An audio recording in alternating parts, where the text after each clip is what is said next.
नमस्कार, बहुत स्वागत है आप सभी का। यूपी 9 बजे देख रहे हैं आप। मैं हूं आपके साथ शीनम शर्मा और सबसे पहले खबर सुल्तानपुर से। पुलिस की हिस्ट्री शीटर बदमाश इरफान के साथ मुठभेड़ हुई। एनकाउंटर में गोली लगने से बदमाश इरफान घायल हुआ है। बदमाश को अस्पताल में भर्ती करवाना पड़ा और इरफान पर हत्या, लूट समेत कई मामले पहले से दर्ज हैं। 1 फरवरी को नगर कोतवाल के चौक में जूस व्यापारी पर हमले का आरोप बदमाश पर लगा है। बंधुआ कला थाना क्षेत्र के हसनपुर क्रॉसिंग के पास ये मुठभेड़ हुई है।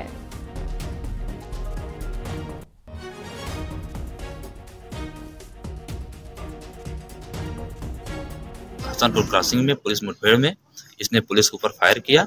पुलिस ने अपने आत्मरक्षार्थ इसके ऊपर फायर किया, जिसमें इसको गोली लगी। इसको तत्काल इलाज के लिए जिला अस्पताल लाया गया। अग्रिम विधिक कार्रवाई की जा रही है।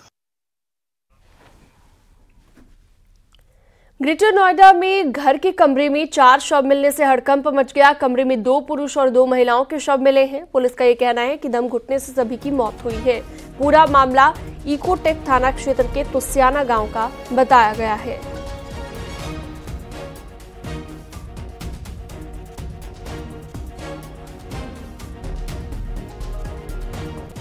एक कमरे में 4 किराएदार रहते हैं और वो कमरे के अंदर मृत अवस्था में है। कमरा अंदर से बंद है।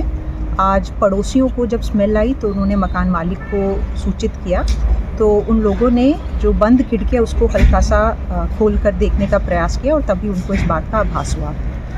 तत्काल लोकल पुलिस और फील्ड यूनिट मौके पर आ गई थी। सभी आला अधिकारी भी मौके पर आ गए हैं। आगरा में मिजोरम की रहने वाली एक महिला 3 साल की बच्ची के साथ लापता हो गई थी। काफी खोजबीन करने के बाद जब महिला का कोई पता नहीं चल पाया तो परिजनों ने पुलिस को सूचना दी और पुलिस ने महिला की खोजबीन के लिए कई टीमों का गठन किया। महज 40 मिनट के भीतर ही बच्ची सहित खोज निकाला।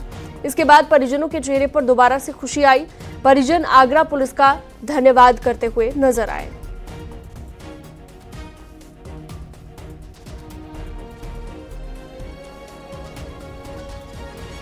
और चलिए एक बड़ी खबर देहरादून से है। आगरा से देहरादून एयरलिफ्ट किए गए रामभद्राचार्य। देहरादून के सिनर्जी अस्पताल में रामभद्राचार्य भर्ती कराए गए हैं। जगत गुरु रामभद्राचार्य को भर्ती कराया गया है। रात को 11 बजे एडमिट उन्हें किया गया है और आपको बता दें कि रामभद्राचार्य छाती में इंफेक्शन की वजह से एडमिट किए गए हैं। उनकी हालत खतरे से बाहर है, ये जानकारी डॉक्टर्स की ओर से दी गई है, लेकिन चेस्ट इन्फेक्शन के चलते उन्हें भर्ती कराया गया था और अब उन्हें एयरलिफ्ट किया गया कि ये बड़ी जानकारी इस वक्त हम दे रहे हैं आपको जगत गुरु रामभद्राचार्य से जुड़ी हुई।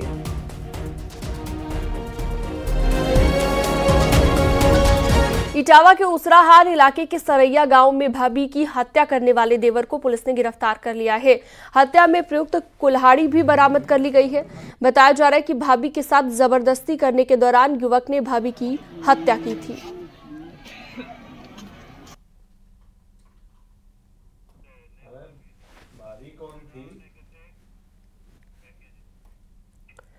और अब आपको एक रिपोर्ट के जरिए ये दिखाते हैं कि कैसे आरोपी देवर ने वारदात को अंजाम दिया था।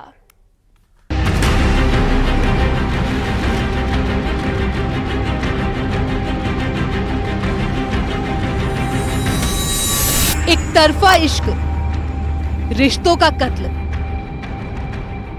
भाभी के प्यार में कातिल बना देवर।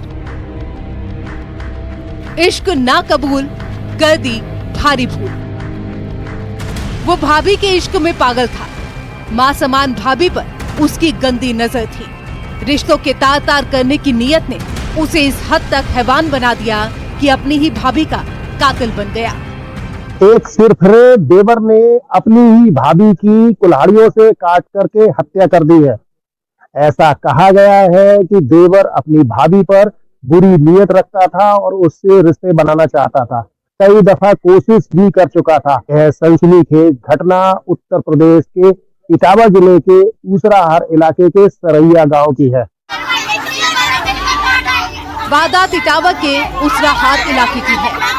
पुलिस को खबर मिली कि एक महिला की हत्या कर दी गई है, लिहाजा फौरन पुलिस टीम मौके पर पहुंची। लेकिन मौका वारदात का मंजर रूह कपा देने वाला था। एक महिला की लाश कई टुकड़ों में कटी हुई पड़ी थी। कातिल ने बड़ी ही बेरहमी से कुल्हाड़ी से महिला पर हमले किए थे।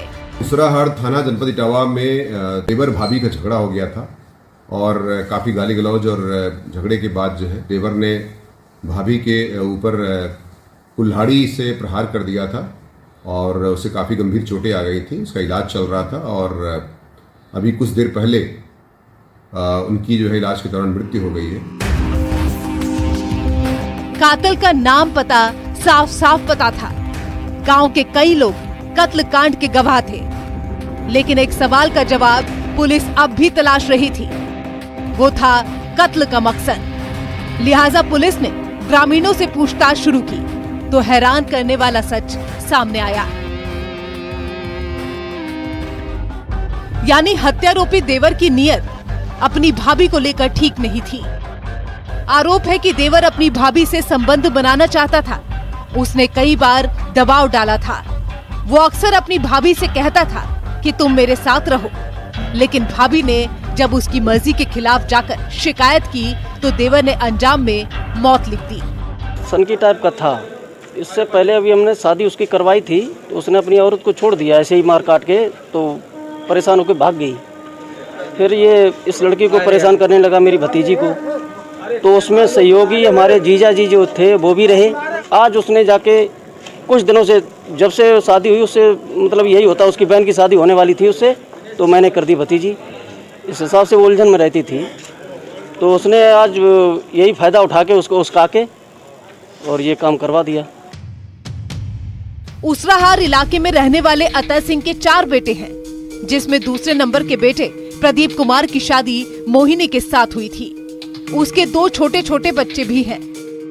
प्रदीप के छोटे भाई रवि कुमार की पत्नी उसकी हरकतों से परेशान होकर उसको छोड़कर चली गई थी। तभी से रवि अपनी भाभी मोहिनी पर गंदी नजर रखता था। 3 महीने पहले भी उसने भाभी के साथ छेड़खानी की थी, जिसको लेकर मोहिनी ने अपने पति प्रदीप और सास ससुर से शिकायत की थी। अलीगढ़ में बारातियों और सवारियों से भरी 2 प्राइवेट बसों के बीच टक्कर हो गई। हादसे में एक शख्स की मौत हो गई और 12 लोग घायल हुए हैं। पुलिस ने घायलों को अस्पताल में भर्ती करा दिया है और दोनों बसों को कब्जे में ले लिया गया है। हादसा थाना मडराक इलाके के अलीगढ़ हाथरस रोड पर हुआ। हाथरस से बारात अलीगढ़ के लिए जा रही थी। हाथरस अलीगढ़ मार्ग पर 2 बसों में एक्सीडेंट की सूचना प्राप्त हुई थी। इस सूचना पर तत्काल मौके पर पहुंचकर जन सहयोग के माध्यम से घायलों को तत्काल चिकित्सीय उपचार भिजवाया गया। चिकित्सीय उपचार के दौरान एक व्यक्ति की मृत्यु हो गई है। मृतक व्यक्ति के संबंध में पोस्टमार्टम की कार्रवाई प्रचलित है। घायलों की स्थिति सामान्य है। दोनों बसों को कब्जे में लेकर नियमानुसार विधिक कार्रवाई की जा रही है। मौके पर शांति व्यवस्था संबंधित कोई भी समस्या नहीं है। और अगली खबर गोंडा से है। बरौनी क्लोन एक्सप्रेस में एक महिला ने बच्चे को जन्म दिया है। ट्रेन दिल्ली से छपरा जा रही थी और महिला ने बच्चे को जन्म दिया। बिहार के सारण जिले की ये रहने वाली है महिला। रेलवे के ऑफिसर्स यात्रियों ने महिला की मदद की है। प्रसव के बाद ट्रेन को रवाना किया गया।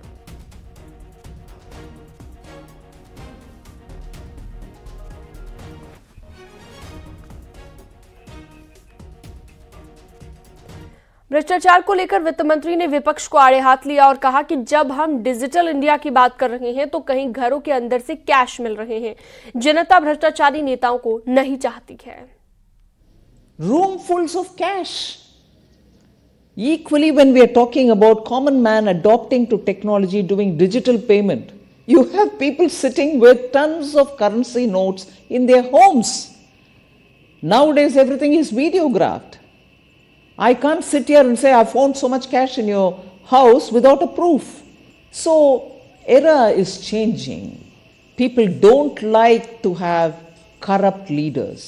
So when the enforcement directorate go and knock at the doors and come out with such pictures, common people are seeing it. You may cry hoarse, as you said, saying it is being politically used. मुख्यमंत्री योगी आदित्यनाथ आज कन्नौज के दौरे पर रहेंगे और इस दौरान CM योगी कन्नौज को करोड़ों की विकास योजनाओं की सौगात देंगे। सीएम योगी शनिवार दोपहर 12:30 बजे कन्नौज पहुंचेंगे और पूर्व एमएलसी स्वर्गीय बनवारी लाल दोहरी के घर पर पहुंचकर उनके परिजनों से मुलाकात करेंगे। साथ ही बीजेपी सांसद सुब्रत पाठक के पिता की पुण्यतिथि कार्यक्रम में शामिल होंगे। इसके बाद सीएम योगी अशोकनगर में लोगों को करोड़ों की विकास योजनाओं की सौगात देने के साथ लोगों को संबोधित भी करेंगे।